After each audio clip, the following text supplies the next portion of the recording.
Why not cross by boat CH020? Becoming an inside agent, Nan Yi anxiously entered Zue Pavilion alone.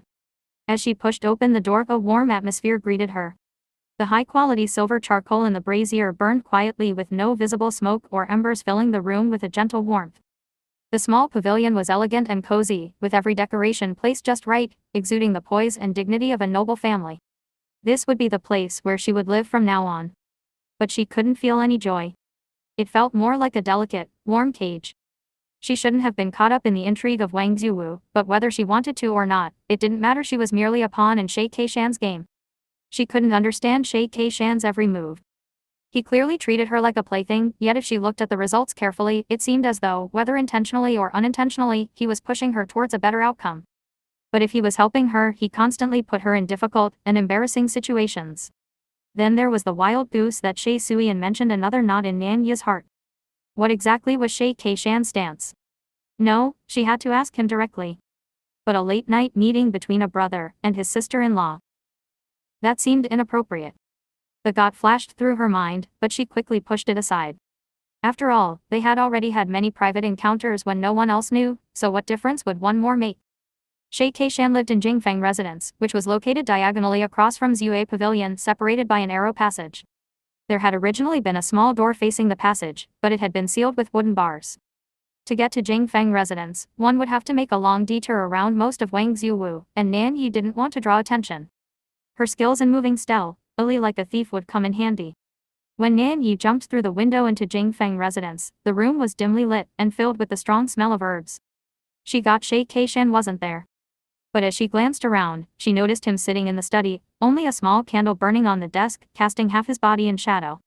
He seemed to enjoy sitting in the dark, with that lonely expression on his face again. Today he had become the head of the Shay family, and had delivered a harsh blow to Aunt Lu, so he should be feeling triumphant. But his demeanor didn't resemble that of a villain who had succeeded. Instead, it was more like a child who had been abandoned. Hearing the sound, Shay Keishan looked up at Nan Yi, but didn't seem surprised. Nan Yi found it strange and asked, "Did you know I was coming?" Shay Keishan smiled faintly, neither confirming nor denying. Nan Yi didn't want to waste time on pleasantries. She went straight to the point. "What exactly do you want?" "You've already gained Shay Suiyan's trust. From now on, whatever she tells you or does, you'll report to me." Nan Yi was stunned and took a step back. Several doubts immediately connected in her mind. From the very beginning, she had been Shay Keishan's pawn. In the ancestral hall, he had subtly guided her, showing her a path to survival, but in reality, he was using her to help King Lingyan enter the city. Once King Lingyan was inside, they could block the exits and complete their trap. He knew that both Shay Suiyan and Shay Ju were members of Bing Chu Si, and by capturing that old fox, they could leave behind a naive little rabbit, her to be precise. Then, whatever Shay Suiyan knew would be passed on to her, and Nan Yi would report it to her wild goose, which was also Shay Keishan. In all this, Shay Keishan had only manipulated Nan Yi's desire to survive.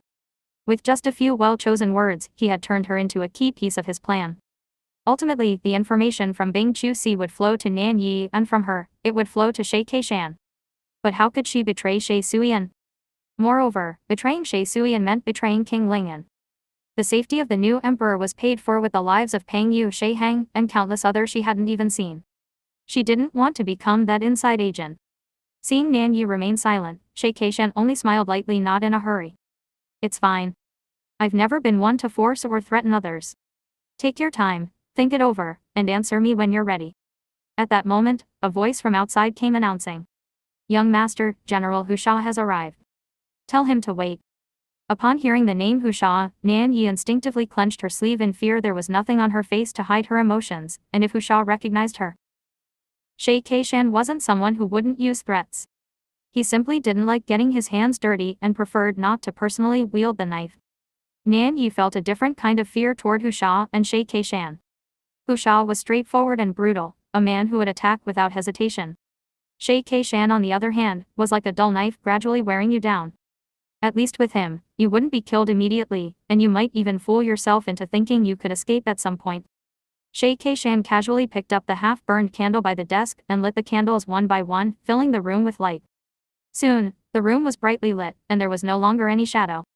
When he raised his head again, Nan Yi had already disappeared, leaving only a window slightly ajar. "She runs fast like a silent cat." Shay Keishan walked to the window, but there was not a single shadow outside. Not every escape is successful, he muttered to himself, casually closing the window.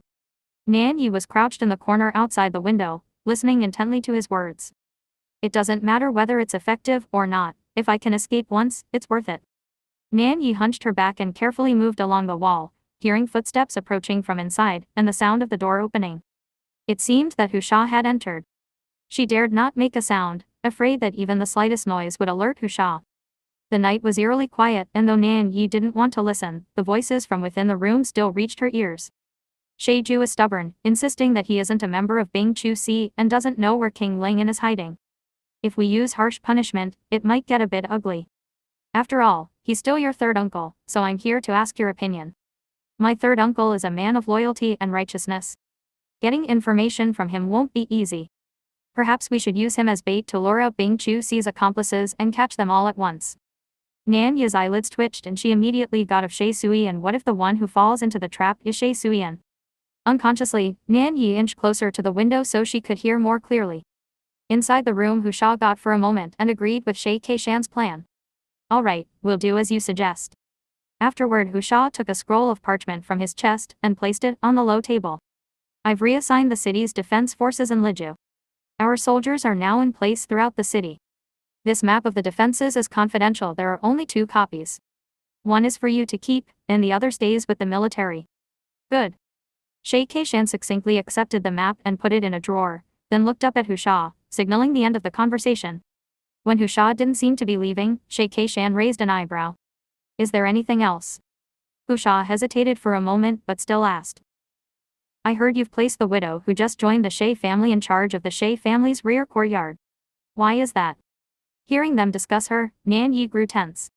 She tried to press her ear closer to the wall but accidentally made a small scraping sound with her foot. Her movement froze and cold sweat broke out on her back. Meow, a soft cat's meow echoed into the room.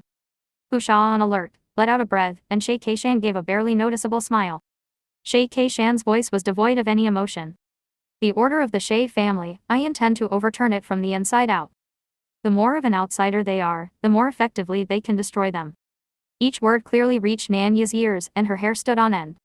Every time she felt a bit of empathy for Shay Keishan, reality would slap her back with brutal force. No wonder he had elevated her from such a lowly position to such a high one. He was intent on upending moral order, challenging centuries of tradition, all to take revenge on the Shay family.